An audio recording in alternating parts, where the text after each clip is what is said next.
नाज़रीन किराम अस्सलाम वालेकुम। हमारी ख़ास पेशकश राह नजात में आपका तहे दिल से खैर मक़दम है। मैं हूँ अतहर सईद, आपका मेज़बान आपके साथ। और नाज़रीन, आपके तमाम तर सवालात के जवाब देने और हमारे आज के अहम मौज़ू पर हम सब की रहनुमाई फरमाने के लिए डॉक्टर असलम ख़ान साहब हमारे साथ जुड़ रहे हैं। डॉक्टर असलम ख़ान साहब जो कि नेशनल मेडिकल कॉलेज सहारनपुर के प्रिंसिपल हैं, जाने माने तबीब हैं, आलमी शोहरत याफ्ता डॉक्टर हैं और बेहतरीन इंसान हैं डॉक्टर असलम ख़ान साहब। सबसे पहले डॉक्टर असलम ख़ान साहब का हम इस्तकबाल करेंगे राह निजात के आज के शुमारे में। बहुत इस्तकबाल डॉक्टर असलम ख़ान साहब, आपका खैर मक़दम, खुश आमदीद आपको। जी शुक्रिया। माशाल्लाह आपकी आमद और एनर्जी खैरियत रब्बुल आलमीन ने आपको तंदुरुस्ती अता फरमाई है। अल्लाह ताला ऐसे तमाम आपको और तमाम हमारी टीम को रवाना और तंदुरुस्त बनाए रखे और इसी तरह से अल्लाह ताला हमसे एक आम राह निजात के ज़रिए लेता रहे ताकि लोगों की जिस्मानी और रूहानी दोनों इस्लाह हो सके। अस्सलाम वालेकुम। वालेकुम अस्सलाम। सही फरमाया आपने। अच्छाई का पैगाम पहुंचना चाहिए, अमन का पैगाम पहुंचना चाहिए, इत्तेहाद का पैगाम पहुंचना चाहिए, इत्तेहाद का पैगाम पहुंचना चाहिए। और यही हमारी कोशिश है राह निजात में कि हम सब की इस्लाह हो जाए और वो भी कलाम मजीद की रोशनी में अगर हम देखें तो हमारी ज़िंदगी संवर जाए, हमारी आखरत सुधर जाए। यही हमारी कोशिश होती है नाज़रीन इकराम के राह निजात से अच्छाई का पैगाम आम हो। आज बड़े अहम मौजू पर डॉक्टर असलम ख़ान साहब के साथ हम बात करने जा रहे हैं। कलाम मजीद की रोशनी में हम ये जानने की कोशिश करेंगे कि कुरान अमन का पैगाम देता है। कलाम पाक की अगर हम बात करें तो कलाम पाक ने हमेशा से अमन के पैगाम को आम किया है। वायलेंस का, तशद्दुद का उसकी मजम्मत की है, उससे गुरेज करने को कहा है। अगर हम तशद्दुद की बात करें या फिर वायलेंस की बात करें तो वायलेंस या तो ज़बान से हो सकता है या फिर हमारे आमाल से हो सकता है। और इन दोनों चीज़ों से, तशद्दुद से गुरेज करने की बात कलाम मजीद में कही गई है। डॉक्टर असलम ख़ान साहब से अपनी बात का आगाज़ हम यहीं से करेंगे। डॉक्टर असलम ख़ान साहब फरमाएं, सबसे पहले तो हम ये जानना चाहते हैं कि वायलेंस क्या है और दूसरी बात यह है कि अमन के बारे में आप क्या कहते हैं, कलाम मजीद क्या कहता है। देखिए, जो मेन कुरान के जो कहना चाहिए जिस्ट है, आप उसे पढ़ेंगे, सूरह यूनुस की 25वीं आयत पढ़ेंगे तो देखिए अल्लाह ताला जो आपसे कह रहा है, एंड गॉड कॉल्स यू, मतलब ये होम ऑफ पीस यानी कि पैराडाइज। अल्लाह ताला सारे इंसानों को होम ऑफ पीस कहा गया से पैराडाइज बुलाना चाहता है। मतलब अल्लाह ने तश्कील दी है इंसान की, हम सारे इंसान जितने इस दुनिया में मौजूद हैं, हमसे पहले जा चुके, उन सबको इसी लेवल पे, इस मेयार पे, इस जहनी तौर से तैयार किया है कि वो पीस को कायम करें। और पीस को कायम करने वाले ही लोगों को जो अबदी पीस यानी कि पैराडाइज मिलेगी। और जन्नत का एक नाम जो है वो पीस ही है। और खुदा और इस्लाम का एक जो नाम है, असल मायने बहुत से कहते हैं अल्लाह ताला ने इस्लाम को पसंद किया है, तो उसका अगर अरबी तर्जुमा करें, वो अरबी लफ्ज़ है इस्लाम, तो उसके मायने पीसी के हैं, यानी शांति का मजहब, शांति का रखने वाले लोग हैं। अल्लाह ताला उन्हीं को पसंद करता है। मुख्तलिफ अहादीस में रसूल फरमाया कि God is gentle and he loves gentleness. मतलब अल्लाह ताला उन्हीं लोगों को पसंद करता है जो पीसफुल रहते हैं और पीस कायम करते हैं, और वो खुद भी पीस में है। तो कितनी बड़ी बात है कि एक और मैसेज है कुरान का जिसको हमें देना है और जिसको लोगों को पहुंचाना है। हमारी जो कहना चाहिए कोताही है या हमारी जो आमाल हैं वो इस तरह के हो गए हैं कि लोगों को कुरान का जो और मैसेज है, जो इसका सब्सटेंस है, वो है ऐसा नजर आता है शायद वहाँ कुछ वायलेंस है। ऐसा नहीं है कतई भी। असल जो चीज है वो सिर्फ और सिर्फ जो है कुरान का वो लव यानी पीस और मोहब्बत, इसको बढ़ाने का और लोगों को दोज़ख की आग से बचाने के लिए मुख्तलिफ तरीक़ों से समझाया गया है। तो वो तकरीर है कुरान एक, और ऐसी गहरी तकरीर है। देखिए इसमें क्या कह रहे हैं सूरह 109 काफिरून में अल्लाह ताला, for you your religion and for me my religion. यानी लड़ाई नहीं है। अगर कोई हमारी बात, कोई बात पसंद नहीं कर रहा, कोई नहीं कर रहा, तो हमें कोई डिबेट नहीं करनी, उससे लड़ना नहीं है, उस पर गुस्सा नहीं होना है, उसे ये कह देना है ठीक है अगर आप अपनी आइडियोलॉजी को पसंद कर रहे हैं तो गॉड नोज बेटर, आप जाने अल्लाह जाने। हमने तो आपको पैगाम पहुंचा दिया है तौहीद का। और जब हम ये प्यार से, मोहब्बत से इस तरह से नहीं कहेंगे कि हम उसको ये महसूस हो कि भाई ये लोग अपने फ़ख्र में जी रहे हैं, एक अल्लाह को मानते हैं और हम इतने अल्लाह को मानते हैं, तो इस तरह की बातें नहीं करनी हमें। हमें तो पैगाम मोहब्बत से, हमदर्दी के साथ पहुंचाना है। इंशाअल्लाह जो अच्छी रूहें होंगी, जो पॉजिटिव थिंकर होंगी, वो अपनी आपके सामने नहीं तो बाद में एतराफ़ करेंगी। क्योंकि देखिए हमने जो CPS मिशन माशाल्लाह चलाया तो उसमें बहुत से लोगों ने शुरू में मजाक उड़ाई, लेकिन बाद वो हमारे साथ तौहीद के मिशन में जुड़ गए, खुद कुरान बांटने लगे। हमारे जो हम वतन के साथी बहुत ही मोहब्बत से हमारे काम को किया, बल्कि समझ लीजिए हमारे इस काम को बढ़ाने में उन्हीं का ज़्यादा हाथ है। सही बात है। मेरा पैगाम मोहब्बत है जहाँ तक पहुँचे, और इसी पैगाम को आम करने की बात आप कर रहे हैं। कलाम मजीद ने हमेशा से मोहब्बत के पैगाम को आम करने की बात कही है। दरअसल अगर हम तशद्दुद की बात करें, वायलेंस की बात करें या फिर बुराई की बात करें, तो डॉक्टर साहब 3 चीज़ों से हम देखते हैं कि बुराई पैदा होती है, वायलेंस पैदा होता है, तशद्दुद पैदा होता है, हिंसा हो सकती है, यानी गुस्सा या फिर लालच या फिर गुरूर। और अगर हम कुरान मजीद का मुतालिया करें और गहराई के साथ मुतालिया करें, उसको सोचें समझें, तो उसमें इन तमाम बुराइयों से गुरेज करने की बात कही गई है। इन तीनों चीज़ों की मजम्मत की गई है, यानी गुस्से को पसंद नहीं किया है, लालच को इस्लाम ने पसंद नहीं किया है, गुरूर को बिल्कुल नापसंद फरमाया है। तो इन तमाम तर चीज़ों से हमें बचाव की बात कही गई है, और इसकी रोशनी में हम देखें तो एक इंसानियत का पैगाम पोशीदा है। डॉक्टर साहब। बिल्कुल, ये जो विज़डम दी गई है इंसान को, जी। यानी अक़ल दी गई है, ये सबसे खूबसूरत चीज़ बताई गई है कुरान और हदीस की रोशनी में, रसूल पाक ने फरमाया। और देखिए, मतलब कोई विज़डम की ज़रूरत नहीं होती अगर आप वायलेंस करनी है। आपको जो वायलेंट लोग होते हैं, उन्हें अक़ल की ज़रूरत नहीं होती। वो तो अपने लड़ते रहते हैं, ज़िंदगी तबाह हो जाती है, ख़ानदान तबाह हो जाते हैं, कबीले मर जाते हैं, सैकड़ों हज़ारों बेगुनाह मारे जाते हैं, मतलब दुनिया भर में फ़साद फैलाते हैं, तो वहाँ विज़डम की ज़रूरत नहीं होती। हमेशा जो विज़डम की ज़रूरत होती है, वो होती है पीस को कायम करने में, लो आपसी मोहब्बत भाईचारा को बढ़ाने में।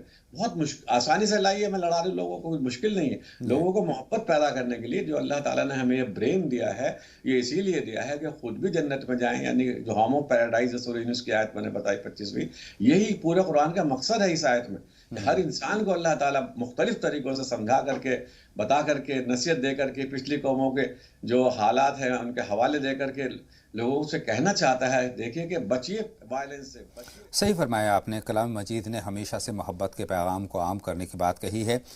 कुरान मजीद का मुतालिया अगर हम करें तो उसमें ये कहा गया है कि जिसने एक बेकसूर को उसकी जान ली, मानो उनसे उसने इंसानियत की जान ली, इंसानियत को शर्मसार किया। तो इससे बड़ी बात हो नहीं सकती कि एकदम से हिंसा की यानी वायलेंस की एकदम से मजम्मत की गई है और मोहब्बत की बात आम करने की बात कही है, अमन की बात कही है। नाज़रीन, बातों का सिलसिला चलता रहेगा, लेकिन वक्त हो गया एक छोटे से ब्रेक की तरफ जाने का। तो जल्द हाजिर होते हैं। आप हमारे साथ लगातार बने रहें राह निजात में।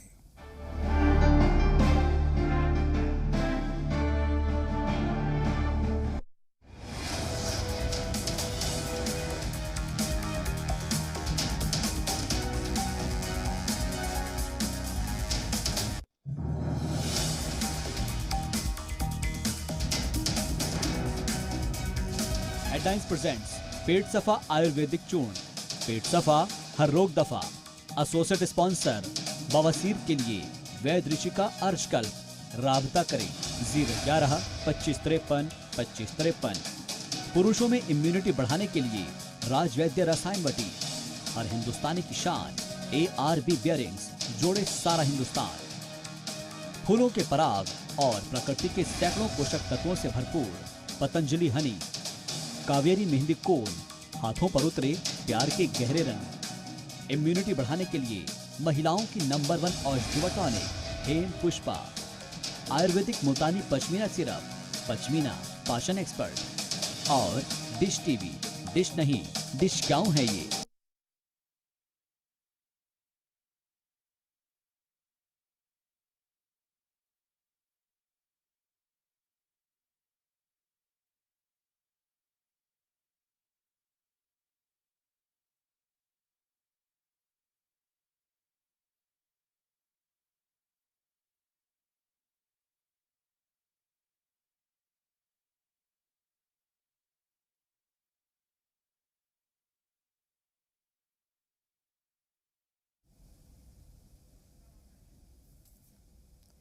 हेलो डॉक्टर साहब।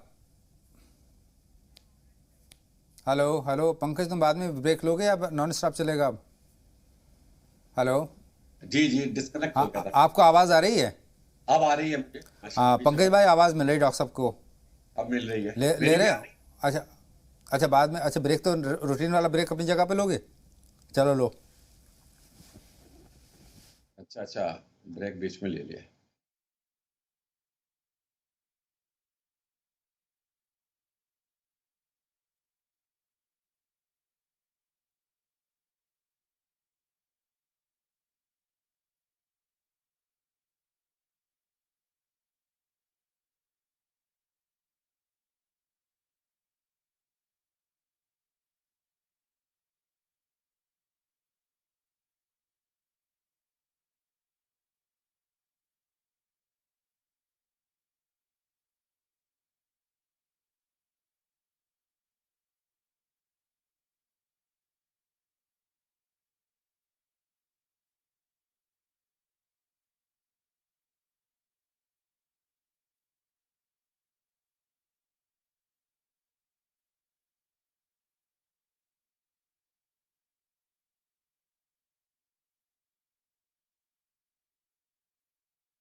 ब्रेक के बाद तमाम नासरीन का एक मरतबा फिर पुरतपा खैर मक़दम इस्तकबाल, खुशामदीद तमाम नासरीन को और खुशामदीद डॉक्टर असलम ख़ान साहब को, जो कि हमारे साथ एक मरतबा फिर जुड़ रहे हैं। डॉक्टर असलम ख़ान साहब जो कि नेशनल मेडिकल कॉलेज सहारनपुर के प्रिंसिपल हैं और आलमी शोहरत याफ्ता डॉक्टर हैं। और डॉक्टर असलम ख़ान साहब के साथ आज हम बहुत अहम मौजू पर बात कर रहे हैं, यानी कुरान मजीद अमन का पैगाम देता है। डॉक्टर साहब, इस बात को आगे बढ़ाते हैं कि किस तरह से अमन के पैगाम को आम किया है कुरान मजीद ने। देखिए, कुरान जो है वो और हदीस पाक जो है वो कुरान से ही बनी है, हदीसें भी। तो रसूल पाक सल्लल्लाहु अलैहि वसल्लम की जिंदगी को हम देख लें तो चलता फिरता कुरान है। देखिए 80 दिन उन पर थोपी गई और उन्होंने मुश्किल से, आपको ताज्जुब होगा बहुत ही, वो भी झड़प के तौर पे 2-3 जंगों में वो भी डिफेंसिव किया। यानी कि डिफेंसिव जंग जो है वो कुरान जायज बताता है, वो आपको मारना आ रहा है तो अपना बचाव कीजिए। तो ये चीज तो है।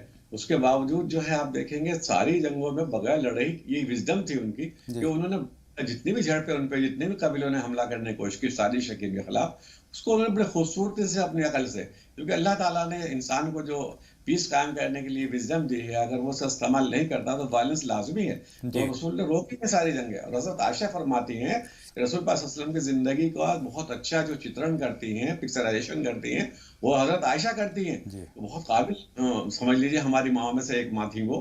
तो उन्होंने बताया कि रसूल पाक सल्लल्लाहु अलैहि वसल्लम के ज़माने में या उनके ज़िंदगी में जब भी कोई मसला आता था तो वो हमेशा जो है पीसफुल तरीके को चुना करते थे। यानी कि 2 ऑप्शन होते हैं किसी भी काम करने में, एक वायलेंस वाला और एक पीसफुल तरीका। तो वो हमेशा दूर रहते थे। इसीलिए उन्होंने 80 जंगों में से तकरीबन 77 जंगों को जो है डिनाई का मतलब खत्म कर दिया, उनकी साजिश को समझदारी से। और दूसरी जो जंगें लड़ी वो बड़ी खूबसूरती से लड़ी और इतनी खूबसूरत लड़ी कि वो उन्होंने साथ साथ ये भी एथिक्स भी पेश कर दिए जंग में, ताकि आइंदा कभी कोई जंग हो तो ये महसूस हो लोगों को, ये तरीका होता है कि गरीबों को, यतीमों को, मिस्कीनों को, पेड़ों को, बूढ़ों को, ज़ईफों को, औरतों को, मतलब इन पे रहम फरमाया। और तब जाकर के उनको लोगों ने एक बाखलाक इंसान, जैसे ही देखिए डॉक्टर जो न्यूयॉर्क में किताब लिखी गई, द 100 किताब लिखी है, मैंने पढ़ी है माशाल्लाह। दुनिया में जितने लोग हैं उन सब में सबसे पहला नंबर जो है पीसफुल तरीके से अपनी आइडियोलॉजी को डोमिनेट करना। तो तलवार से नहीं हो सकती, कोई कर ही नहीं सकता एक आदमी तगड़ा हो। तो वो जो है उन्होंने बहुत अच्छा चित्रण किया। मैंने किताब पढ़ी है, मैं लोगों से कहूंगा द 100 बुक पढ़े तो इंशाल्लाह उन्हें महसूस होगा द पीस जो है वो कैसे कायम की जाती है। एक आदमी जो है वो किस तरह से लोगों की रहनुमाई पीस की तरफ करता है। और फिर सारे साहबा की 1,60,000 लोगों की टीम बनी, वो तमाम जो नॉन वर्ड था उसमें फैली और तमाम जगह पर जो है एक पीसफुल आइडियोलॉजी, यानी खुदा की तौहीद की आइडियोलॉजी, यानी कि अल्लाह से जोड़ने की आइडियोलॉजी को उन्होंने प्रिवेल किया। ये है असल काम हमारा जो आज हमें, जिसे हम भूल गए। सही फरमा रहे हैं डॉक्टर साहब।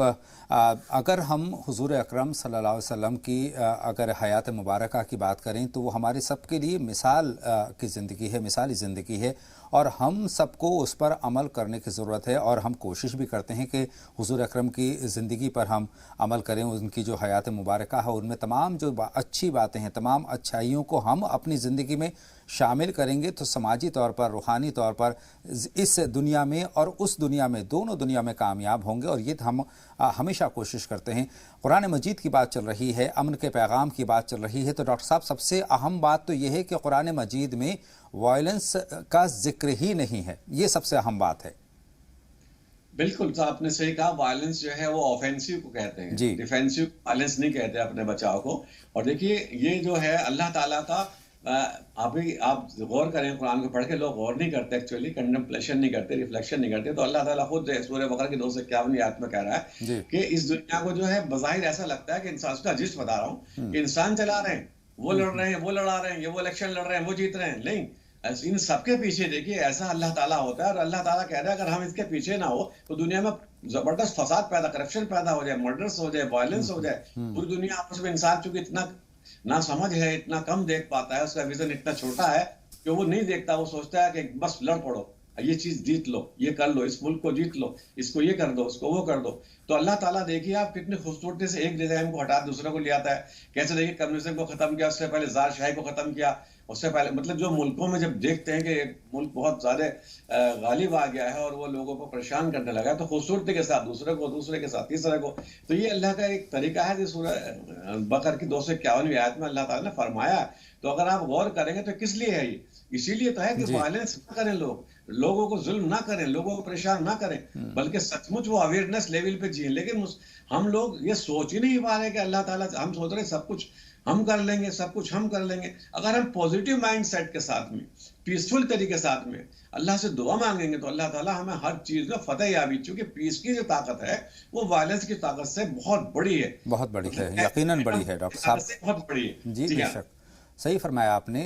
इस्लाम की अगर बात करें तो इस्लाम ने हमेशा हक़ की तरफदारी की है और साथ में अदल व इंसाफ की बात कही है, यकसानियत की बात कही है, सबको बराबरी का दर्जा देने की बात कही है। कहीं भी इसका यानी वायलेंस का जिक्र भी आपको नहीं मिलेगा।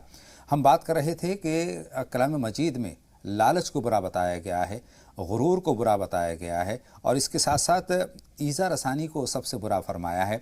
तो लालच कहीं ना कहीं अगर हम देखें कि वायलेंस की जड़ में क्या होता है, तो लालच हुआ करता है या फिर गुरूर हुआ करता है, और इन चीज़ों को इस्लाम ने बिल्कुल पसंद नहीं फरमाया। यानी जो उसके रूट में चीज़ें हैं उनकी भी इस्लाम ने डॉक्टर साहब मजम्मत की है। बिल्कुल, देखिए ये हसद है, आपने सही कहा, कुरान में साफ तौर सूरत पूरी उतरी है। लालच है, एक दूसरे का हक मारना है, नाइंसाफी है, इसमें बहुत जोर दिया गया है। क्योंकि जब नाइंसाफी नहीं होगी, लालच नहीं होगा, हसद नहीं होगा, यतीमों से मुराद होती है रिसोर्सलेस पर्सन, मतलब जो लोग जिनके पास में वसाइल नहीं, आप उनको परेशान करें, उनको कचहरी में खींचे, ये सोचे कि लालच के लिए इसे तो कुछ पता नहीं, इसे मालूम भी नहीं, इसकी जमीन यहाँ लाइए मैं अपने नाम करा लूं। तो इस तरह की बहुत सी बातें लोग हम करते हैं, तो वहीं से तो वायलेंस शुरू होती है। और जब हम वायलेंस शुरू कर देते हैं, एक बार हम नेगेटिव माइंड सेट हो जाता है, फिर हम कुरान को भी पढ़ते हैं अगर, तो कुरान में भी हमें नेगेटिव माइंड सेट के लोग, देखिए बहुत से लोग एतराज करते हैं कुरान पे। वो क्यों करते हैं कि उनका अपना जहन जो होता है वो नेगेटिव माइंड सेट बन जाता है। वो हर चीज में जो है पूरी बात ना आगे की देखते ना पीछे की देखते, कि क्या कह रहे हैं अल्लाह ताला, क्या उसका मकसद है। तो ये ज़रा सूरह तौबा में बहुत सी बातें हैं, तो इस तरह से वो देखते नहीं, बल्कि वो फोकस जो कर देते हैं उस चीज पर करते हैं जिस चीज को वो चाहते हैं कि इसे एम्फेसाइज करके मैं अपना मकसद यानी नेगेटिव माइंडसेट से जो कुछ वो लेना चाहते हैं दुनिया में लेने की कोशिश करते हैं, और लोगों में मकबूल होना या लोगों में को परेशान करना, इस तरह की बातें बहुत समय से, मतलब उस वक्त से फ्रॉम द वेरी बिगिनिंग, जब रसूलुल्लाह सल्लल्लाहु अलैहि वसल्लम के 100 साल बाद से ही शुरू कर दी लोगों ने अपने मफाद हासिल करने के लिए ये लोगों को कुरान की तरफ जो है गालिब किया कि इसमें देखिए ये लिखा है, और अपने मकसद को हल कर लिया, जबकि उसमें ऐसा नहीं था। तो लोग आमतौर से जो लोग होते हैं सादा जहन होते हैं, अल्लाह ताला ने पीसफुल जहन रखा है, वो समझ नहीं पाते, उनके जाल में अक्सर फंस जाते हैं। लेकिन मेरा कहना और हमारा कहना, राह निजात का कहना यह है कि कुरान जो है किसी पर्टिकुलर इंसान के लिए नहीं है, मौलवी के लिए नहीं है, डॉक्टर असलम के लिए नहीं, अतर भाई के लिए नहीं, ये सबके लिए है। इससे जो विजडम लेगा इंशाल्लाह, देखिए गांधी जी ने विजडम ली तो ये कितने कामयाब हुए। हमने 15 अगस्त 1947 से मुल्क को आजाद करा दिया, यानी कि पीसफुल तरीके से। और देखिए उसी जमाने में एक कंटेम्प्रेरी सुभाष चंद्र बोस थे, उन्होंने वायलेंट तरीके से चाहा, तो ये कामयाबी किसे मिली? आज नोटों पे किसका नाम छप रहा है? गांधी जी का छप रहा है, फोटो उनका आ रहा है। तो कामयाबी हमेशा कुरान के तरीके पे, रसूल पाक सल्लल्लाहु अलैहि वसल्लम के तरीके पे चल के मिलती है, चाहे नेल्सन मंडेला को मिली हो, चाहे गांधी जी को मिली हो, या मुख्तलिफ जितने, तो अब्राहम लिंकन ने खुद भी अपनी कहानी में लिखा है कि मुझे जो विजडम मिली है वो कुरान से मिली है, रसूल पाक की जिंदगी से मिली है। और वही आज की जो अभी रिसेंट बुक छपी है द 100, वो भी साबित कर रही है। तो हम लोग अक्सर जो है हमारे पे मुलम्मा चढ़ जाता है, तो दूसरी बातों का, एनवायरनमेंट का, हम लोग गहराई से नहीं सोच पाते रसूल की जिंदगी को और कुरान के और मिशन को। अगर हम गौर से समझें तो इंशाअल्लाह रहमान हम पॉजिटिव रहेंगे, पीसफुल रहेंगे और लोगों को पीस का ही पैगाम देंगे इंशाअल्लाह ताला। और इस्लाम हमेशा से पीस का पैगाम आम करता है, इंसानियत की बात करता है, अदल की बात करता है, हक़ की बात करता है। आपने हक़ का जिक्र किया था डॉक्टर साहब, तो यहाँ पर हम ये देखते हैं कि शरई नुक़्ता नज़र से अगर हम देखें तो हुकूक़ुल इबाद की बात कही गई है, किसी के हक़ को ना मारने की बात कही गई है। जो जिसका हक़ बनता है, वाजिब हक़ बनता है, शरई हक़ बनता है, उसका हक़ उस तक पहुँचाने की बात कही गई है। और उसमें अगर हक़ की ख़िलाफ़ वर्जी होती है, उसकी पामाली होती है, तो उसके लिए कहा जाए कि मज़म्मत की गई है उसकी। हम देखते हैं हुकूक़ुल इबाद, यहाँ तक कहा गया है कि हुकूक़ुल इबाद अगर हमने उसकी पामाली की तो अल्लाह ताला ये कहते हैं कि जिसका हक़ है वही माफ़ कर सकता है, मैं माफ़ नहीं करूँगा। हुकूकुल्लाह माफ़ी के काबिल हैं, लेकिन हुकूकुल इबाद की अगर पामाली हुई तो वो काबिल माफ़ नहीं है। तो यहाँ तक इंसाफ परस्ती की बात कही गई। अगर हम देखें कि अमन की जड़ में क्या है, तो अमन की जड़ में तमाम तर चीज़ें होती हैं। इत्तेहाद होता है, इत्तेफाक होता है, मोहब्बत की बात होती है। कि तमाम तर चीज़ें हैं तो अमन यकीनन होगा। और कुरान मजीद में वाज़ेह तौर पर इन तमाम तर चीज़ों का जिक्र है। डॉक्टर साहब, चूँकि वक्त ज़्यादा हो रहा है और कॉलर से बात करने का वक्त भी हो रहा है, तो हम आज के शुमारे में यही बात ले रहे हैं कि कुरान मजीद को अगर हम समझ कर पढ़ें, उसके तर्जुमे को पढ़ें, उसका गहराई से मुतालिया करें, तो उसमें कहीं भी वायलेंस का जिक्र नहीं है, उसमें तशद्दुद की बात नहीं है, बल्कि अमन का पैगाम आम करने की बात है, मोहब्बत की बात कही गई है, इंसानियत की बात कही गई है और हक़ की बात कही गई है। डॉक्टर साहब, इससे बढ़कर बात हो नहीं सकती। इंशाअल्लाह ताला इस बात को आगे और बढ़ाएंगे इंशाअल्लाह ताला किसी अगले शुमारे में। लेकिन कॉलर मुंतज़िर हैं। इरफाना साहिबा कोटा से सवाल पूछना चाहती हैं, शुरुआत उनसे करते हैं। इरफाना साहिबा, बहुत इस्तकबाल, आपका सवाल पूछें। वरहमतुल्लाहि वबरकातुहू आप दोनों को। वरहमतुल्लाहि वबरकातुहू। बताएं बहन इरफाना, क्या सवाल है आपका? आज का टॉपिक है जो बहुत ही बढ़िया है। आज के टॉपिक से रिलेटेड मुझे कुछ कहना है। मुआवजा चाहूंगी, अगर आप लोग नाराज होते हो तो उसके लिए मैं पहले ही माफी चाहती हूँ। कल एक खातून का फोन आया था, तो वो जो मुमताज बहन आती है उनसे उन्होंने फर्स्ट कॉल ही आया था, तो उन्होंने डायरेक्टली ऐसे बोल दिया। हम लोगों को बिल्कुल अच्छा नहीं लगा वो बात। मेरी बेटी ने ही बोला कि देखना मम्मी कल से ये नहीं आएंगी। मतलब ऐसा लगा जैसे दिल जोई हुई, उनका चेहरा उतर गया। मैं ये चाहती हूँ भाई टीवी के प्रोग्राम के जरिए कि जिस खातून ने भी फोन किया था, अगर वो चाहती हैं कि ये सर पे दुपट्टा ओढ़े या कुछ भी है इस्लाम की रोशनी में, तो उनको पर्सनली फोन करके कह देती हूँ। सबके सामने बोलना जरूरी है ऐसा, क्योंकि अपने इस्लाम में ऐसा तो है नहीं कि सबके सामने आप किसी को वो करो। बिल्कुल सही फरमाया आपने, बहुत शुक्रिया बहन इरफाना। हमारी दिल आज़ारी हमारा मकसद नहीं है, किसी की दिल आज़ारी नहीं होनी चाहिए। अगर कोई बात अगर आपको नापसंद है, नागवार है, तो तरीक़ा तो यह है कि बहुत खामोशी से, बहुत इशारे के नाव में ये वो बात वहाँ तक पहुँच जाए और समझदार आदमी उसको समझ भी लेता है। डॉक्टर साहब, बातों का सिलसिला आगे बढ़ाते हैं। प्रयागराज से कॉलर और हमारी फ़ोन लाइन पर मौजूद हैं, उनसे बात करते हैं। फरमाइए, क्या सवाल है? हेलो। हाँ हेलो, हम जो है हमारी ये है ना, हमारी शादी हुई थी, शादी फैसला हो गया, लेकिन यह है हम जब से हमारी शादी हुई है तब से हम बहुत बीमार रहते हैं। हमको कोई कुछ नहीं लगेगा। क्या बीमारी क्या है बहन? बीमारी ये है कि बीपी बहुत ज्यादा लो हो जाता है, सर ऐसे भारीपन रहता है, कोई काम नहीं होता है कि कोई काम हम कर सके। काम नहीं कर पाती। बहुत शुक्रिया बहन, अपना नाम बता दें। हमारा नाम सानिया बेगम है। सामिया बेगम, बहुत बहुत शुक्रिया। आपका सवाल मैंने नोट कर लिया है। जवाब के लिए थोड़ी देर का इंतज़ार करना होगा। कुछ लम्हों के बाद नाज़रीन हम हाजिर होते हैं। फ़िलहाल एक ब्रेक का वक्त है, जल्द हाजिर होते हैं। आप लगातार देखते रहिए राज मीडिया।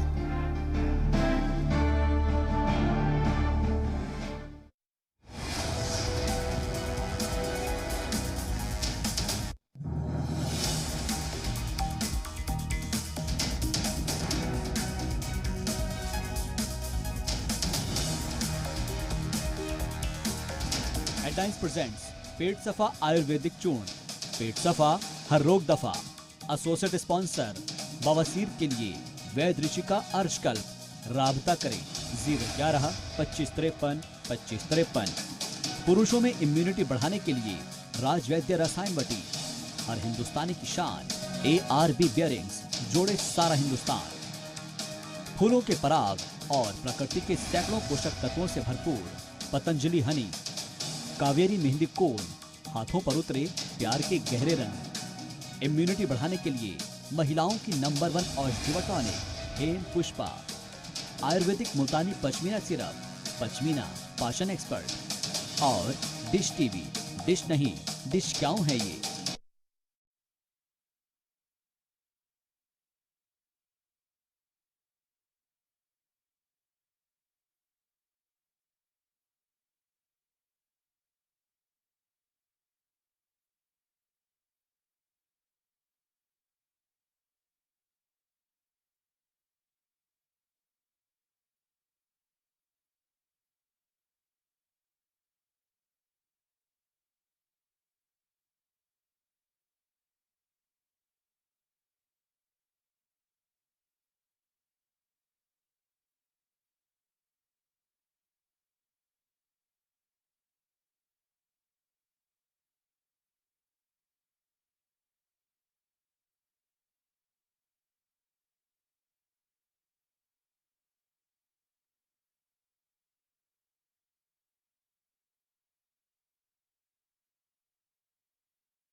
हेडलाइंस प्रेजेंट्स पेट सफा आयुर्वेदिक चूर्ण, पेट सफा हर रोग दफा। एसोसिएट स्पॉन्सर बवासीर के लिए वैद्य ऋषि का अर्शकल्प। राबता करें 011-2553-2553। पुरुषों में इम्यूनिटी बढ़ाने के लिए राजवैद्य रसायन वटी। हर हिंदुस्तानी की शान ARB बियरिंग्स, जोड़े सारा हिंदुस्तान। फूलों के पराग और प्रकृति के सैकड़ों पोषक तत्वों से भरपूर पतंजलि हनी। कावेरी मेहंदी कोन, हाथों पर उतरे प्यार के गहरे रंग। इम्यूनिटी बढ़ाने के लिए महिलाओं की नंबर 1 औषधि टॉनिक हेम पुष्पा। आयुर्वेदिक मुल्तानी पश्मीना सिरप, पश्मीना पाचन एक्सपर्ट। और डिश टीवी, डिश नहीं डिश क्यों है ये।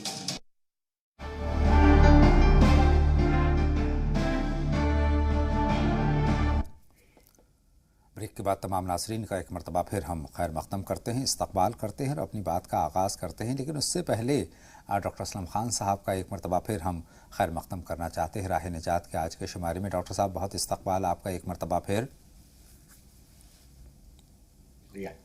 और बातों का सिलसिला डॉक्टर साहब शुरू करेंगे प्रयागराज से। सानिया साहिबा का हमारे पास सवाल था। BP लो की शिकायत उन्होंने बताई है और काम नहीं हो पाता है, क्या करने की ज़रूरत है? जी सही कह रहे हैं आप। देखिए पहले तो बहन का फोन आया था, मुझे बड़ा अच्छा लगा, तब से ही मैं सोच रहा हूँ उसके लिए दुआ कर रहा हूँ। अल्लाह ताला, उन्होंने किस दिन विजडम की बात कही, एक हदीस याद आ गई कि हसन हुसैन जो थे बच्चे थे छोटे से, तरबियत की बात देख के उनकी माँ की, तो खेल रहे थे तो एक साहबी वजू कर रहे थे, तो वजू कर रहे थे वो गलत कर रहे थे साहबी, तो वो ये बच्चों देख कितनी विजडम की बात है। तो उन्होंने कहा आपस में, कहने लगे देखिए ये मेरी वजू को कह रहा है गलत है और मैं इसके को कह रहा हूँ गलत है, आप बताएं। साहबी से बोले कि जो किसकी गलत है किसकी सही है, तो दोनों वजू करके दिखाए तो माशाल्लाह दोनों ने, तो उसको आदमियों को एहसास हो गया कि ये मैं ही गलत कर रहा था, आप दोनों सही कर रहे हैं। तो ऐसे ही बहुत अच्छी बात कही उन्होंने कि किसी को भी, चाहे वो कोई एंकर हो या कोई भी हो, जिंदगी में बहुत मरहले आएंगे, सिर्फ उसके लिए नहीं मैं कह रहा हूँ, तो कहीं भी ऐसा मरहले आएंगे तो आप जब भी अच्छे इंसान अल्लाह के पसंदीदा बनेंगे, जब विजडमफुल तरीके से किसी को खूबसूरती से उसकी निशानदेही करेंगे, खामोशी के साथ तन्हाई में अलग करेंगे, तो अल्लाह आपको उसका ज्यादा रिवार्ड देगा बनिस्बत आप सबके सामने किसी को ज़लील करें कि आप गैर इस्लामी काम कर रहे हैं या आप अच्छे नहीं हैं। तो इस तरह से अगर आप करेंगे तो आपकी बात जो है वो पहुंचेगी नहीं वहां तक, बल्कि रिवोल्ट भी हो सकती है। तो अच्छी बात यह है कि आइंदा जो हसन हुसैन का तरीका अपनाएं सारे ही हमारे नाज़रीन, वो तो बहुत ही मुझे खुशी होगी, क्योंकि हमारे राह निजात का मकसद ही यह है कि लोगों को विजडमफुल बनाना, जलील नहीं करना, बल्कि खुदा से जोड़ना। हर इंसान को जो खुदा से दूर है उसे भी, जो खुदा के नज़दीक उसको और ज़्यादा मार्फत कराता है। ये हमारा, तो उसमें इनको ब्लड प्रेशर की प्रॉब्लम रहती है, तो ब्लड प्रेशर में ये बात जो उन्होंने बताई अक्सर होती रहती है। तो एट वंस तो वो ये कर सकते हैं फौरी तौर से कि वो कॉफ़ी ले लें, कॉफ़ी में हल्का सा रॉक साल्ट यानी कि डाल लें, उसमें जो लाहौरी नमक कहते हैं, हल्का सा, या चाय ले लें या ब्लैक टी ले लें जो पसंद करें, 2-4 दिन। उसके बाद में वो ये करें कि अपनी आपको वर्कआउट करें, मतलब अपनी जो ये एक्यूप्रेशर के जरिए जो मैं बताता हूँ अक्सर, इस तरह से ये करते रहे 10 के 10 मिनट, इससे ही फायदा पहुंचेगा। और साथ साथ खुराक में जो है वो अच्छी खुराक लें, और खुराक के लिए उसमें सीपल माजून लेंगे इंशाल्लाह। तो कभी कभी ऐसा होता है कि हमारे अंदर जो इंग्रेडिएंट्स की कमी होती है, न्यूट्रिएंट्स की कमी, तो उसकी वजह से ब्लड प्रेशर रहता है, लो रहता है। तो इंशाल्लाह उसका काम में दी लगेगा, और उनको कैल्शियम है और मैग्नीशियम है, पोटेशियम है, और बाकी चीज़ें जो हैं वो पूरी तादाद में मिलेंगी, तो इंशाल्लाह पुरजोश रहेंगी और काम करेंगी इंशाल्लाह ताला। डॉक्टर साहब, एक बड़ी अहम बात यह है कि आपने जो उनकी रहनुमाई फरमाई है, बीमारी दरअसल या परेशानी कोई होती है तो हमारी आजमाइश हुआ करती है, और हम उस परेशानी या फिर उस बीमारी से परेशान हमें नहीं होना चाहिए, बल्कि अल्लाह से दुआ करनी चाहिए कि वो जो मुश्किल वक्त है वो गुज़र जाए और खैर आफ़ियत के साथ गुज़र जाए। बहुत शुक्रिया। 2 कॉलर हमारी फ़ोन लाइन पर मौजूद हैं। शबनम साहिबा हैं आगरा से अपने सवाल के साथ, और उसके बाद हम बात करेंगे बहन शगुफ्ता से। शबनम साहिबा फरमाएं, आपका क्या सवाल है? जी शबनम साहिबा हमारी फ़ोन लाइन पर मौजूद हैं, तो सवाल पूछिए। जी अस्सलाम वालेकुम। वालेकुम अस्सलाम बहन, बताएं। टीवी की आवाज़ बंद कर दीजिए शबनम साहिबा, और सवाल पूछिए। जी मेरे 2 सवाल हैं डॉक्टर साहब, 2 सवाल हैं मेरे। फरमाएं। हमारे जो वालिद है ना, उनको इन्फेक्शन हो गया है, सीने में भी और पेट में भी बोला है इन्फेक्शन। जी, और कुछ खाते पीते नहीं है, बस लेटे रहते हैं, उठा ही नहीं जाता उनसे। सीने में जो इन्फेक्शन बताया है, कहाँ बताया है? सीने में बलगम बहुत है उनके सीने में और पेट में भी इन्फेक्शन है। उम्र कितनी है? उम्र 60-65 साल होगी और कुछ भी खाते हैं थोड़ा बहुत तो वो उनमें दस्त हो जाते हैं, वैसे तो कुछ खाते नहीं है, पड़े लेटे रहते हैं। बहुत शुक्रिया बहन, और बेटी होने के नाते आप अपने वालिद का ख्याल कर रही हैं, ये बड़ी अहम बात है। बहन शगुफ्ता हमारी फ़ोन लाइन पर आ चुकी हैं। डॉक्टर साहब उनका सवाल भी हम जानते हैं, बताएं क्या सवाल है, क्या जानना चाहती हैं शगुफ्ता साहिबा? टीवी की आवाज़ बंद कर दीजिए शगुफ्ता साहिबा और सवाल पूछिए। जी वालेकुम अस्सलाम, आपका नाम बता दीजिए। डॉक्टर साहब हमारी मिसेज को शगुफ्ता को शुगर है। जी शगुफ्ता को शुगर है। कितनी है भाई? अरे डॉक्टर 400-450 रहती है, वेट इनका बहुत कम होता जा रहा है। वजन कम हो रहा है। उम्र कितनी है? उम्र ऐसी करीब 45-46 की है। 45-46 की। डॉक्टर साहब यहीं से अपनी बात का आगाज़ करते हैं बहन शगुफ्ता के सवाल के साथ। शुगर है 400 से 450 के दरमियान पहुंच रही है, वज़न कम हो रहा है और उम्र जो है वो महज 45 बरस है। देखिए शुगर की ये स्टेजेस होती हैं, फर्स्ट सेकंड थर्ड, और ये थर्ड स्टेज में आ चुकी हैं। तो थर्ड स्टेज में आने के बाद में क्या होता है, जो हम दवाई खा रहे होते हैं उसकी सेल्स जो है उसका एब्जॉर्प्शन बंद कर देती है। मतलब जो दवा हम ले रहे हैं जिस क्वांटिटी में उससे ज़्यादा बढ़ाएंगे तो भी मल्टी ड्रग रेसिस्टेंस MDR कहते हैं, तो वो पोजीशन शुरू हो जाती है, तो हमारा वजन घटना भी शुरू हो जाता है। और इसमें बहुत बदशक्ल से भी हो जाते हैं, ऐसे हो जाता है।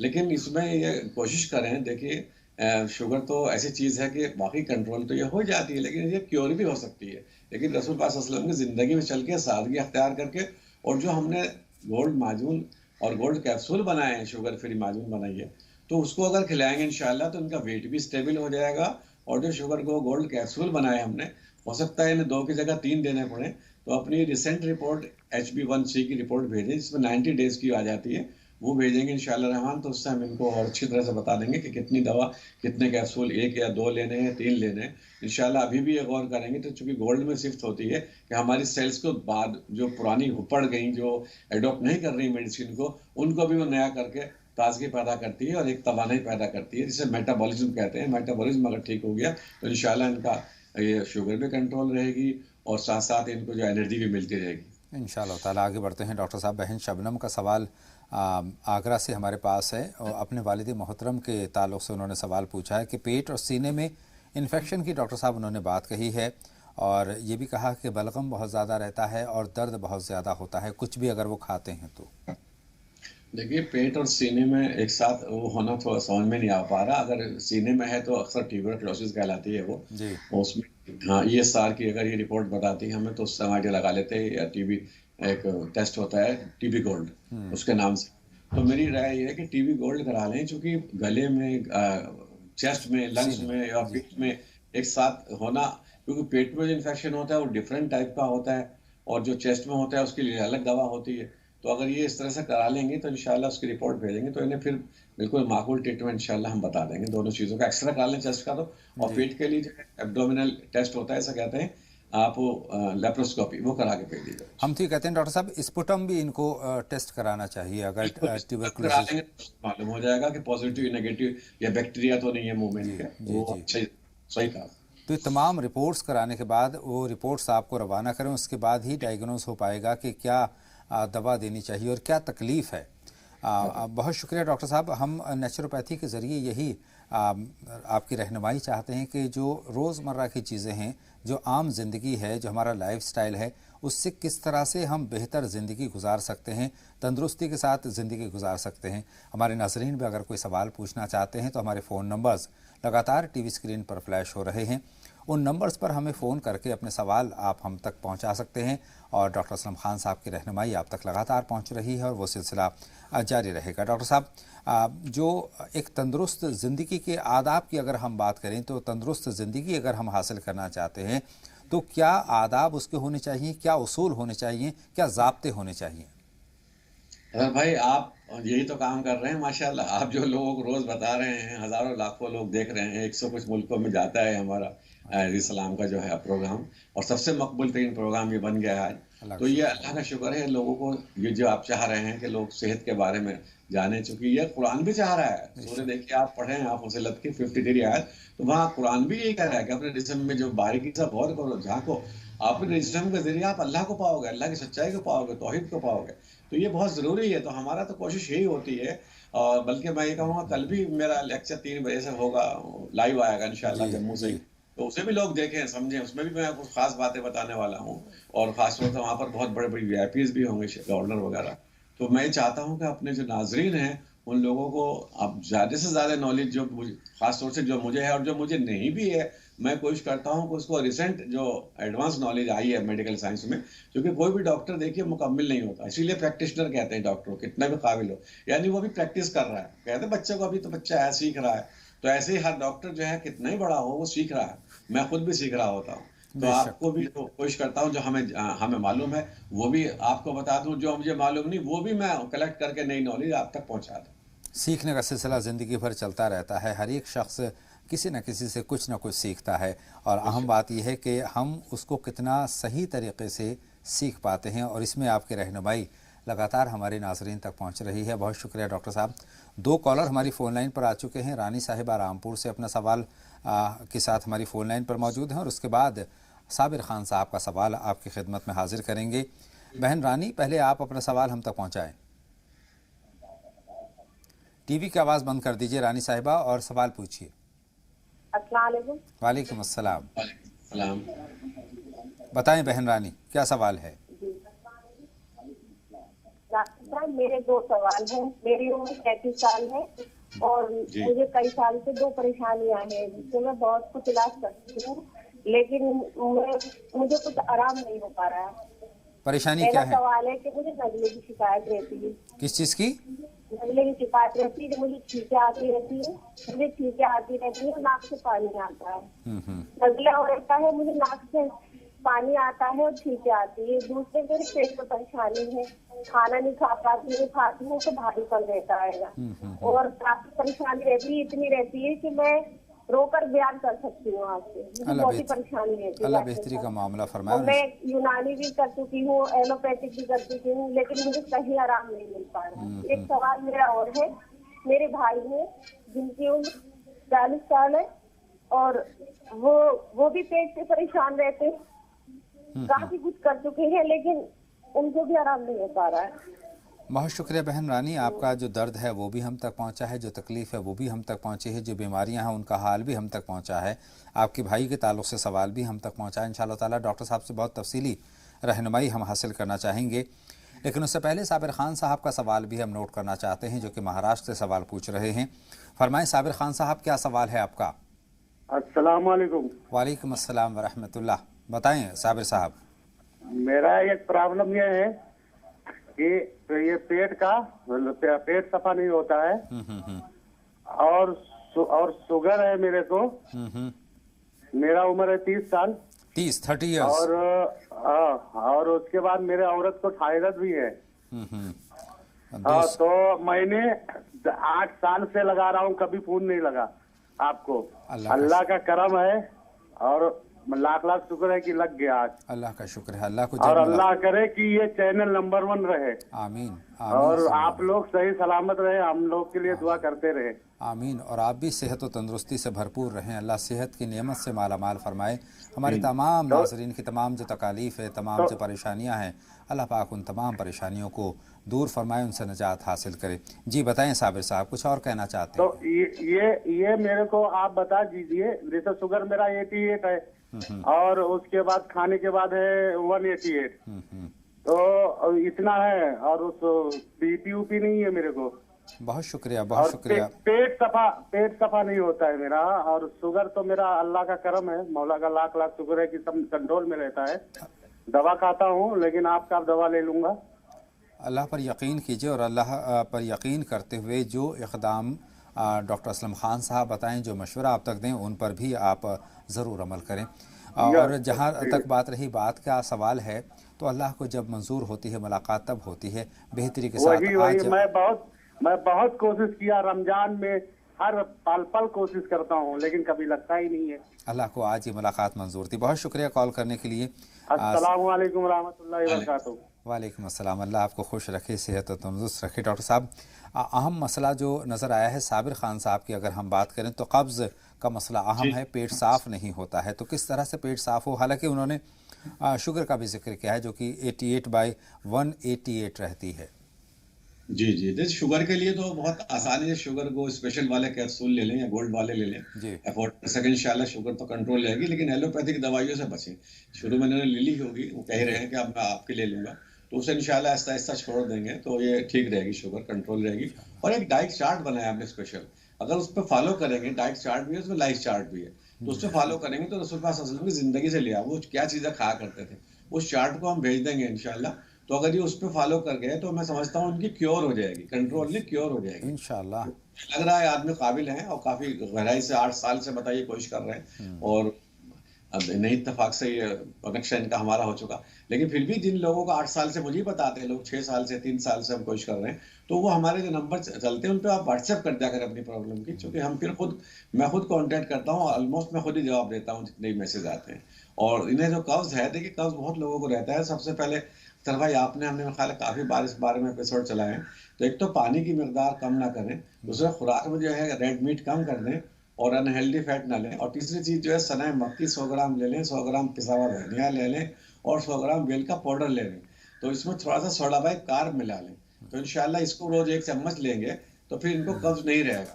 और फिर भी खाने में इसबगोल की भुस्सी है या साबुदाना है, उसकी खीर बना ली, तो इस तरह की चीजें खाएंगे, मुलय्यन जो ग़िज़ा होती है, और शकील चीज़ों से बचेंगे तो इंशाल्लाह एक कब्ज इनका हमेशा के लिए ठीक हो जाए। सही फरमाया डॉक्टर साहब, आपने 2 अहम बातें बताई। एक तो यह है कि जो आपने दवाई बताई है वो दवाई का इस्तेमाल करें, और दूसरी अहम बात यह है कि पानी की मकदार बढ़ा दें, और तीसरी अहम बात यह है कि फ़ाइबर आपके फूड में ज़्यादा होना चाहिए। 1-2 चीज़ें मैं साबिर खान साहब तक पहुंचाना चाहता हूं डॉक्टर साहब। एक तो ये कि बेल आजकल चल रहा है, अगर ये बेल का इस्तेमाल करेंगे और ये मुवाफ़िक भी आता है, हालांकि उन्होंने शुगर का जिक्र किया है, क्या शुगर पेशेंट बेल ले सकते हैं? पहली बात तो यही है, वो आपसे मशवरा चाहिए। दूसरा, अमरूद का इस्तेमाल करें। तीसरा, पपीते का इस्तेमाल करें। लेकिन शुगर पेशेंट क्या इस तरह का काम कर सकते हैं, ये आपका मशवरा चाहिए। बिल्कुल, बेल का पाउडर लें 100 ग्राम, और 100 ग्राम सना मक्की लें, और 100 ग्राम पिसा हुआ धनिया, खुद पीसते हैं घर में, सब चीजें प्योर अपने पास मिल जाएंगी, और बाजार से मिल जाती है, कोई महंगी चीज नहीं, उसमें मिलावट भी नहीं होती। तो बिलवादी कहते हैं हिंदी में बेल को, अगर बेल के नाम से ना मिले तो बिलवादी के नाम से मिल जाएगा।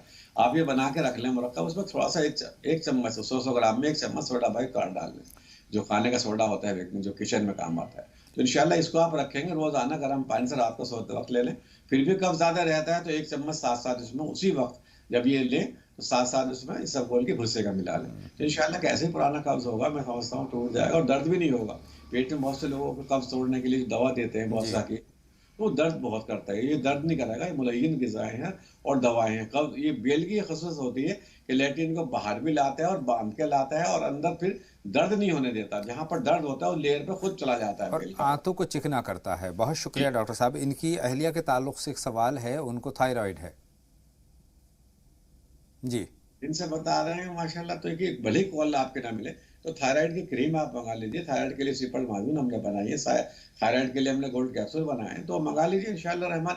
थायराइड कंट्रोल होगा तो फिर कोई बीमारी जल्दी से होगी नहीं, क्योंकि थायराइड जो TSH होता है हमारा, या पिट्यूटरी ग्लैंड होती है, उससे 18 हार्मोन्स निकलते हैं। वो सिर्फ यहीं के लिए परेशान को नहीं होता, थायराइड बढ़ रहा है, बहुत सी बीमारी हो जाती है, उनसे आप बच जाएंगे सब चीज़ों से, जिनको एक्सप्लेन करना भी मुश्किल है।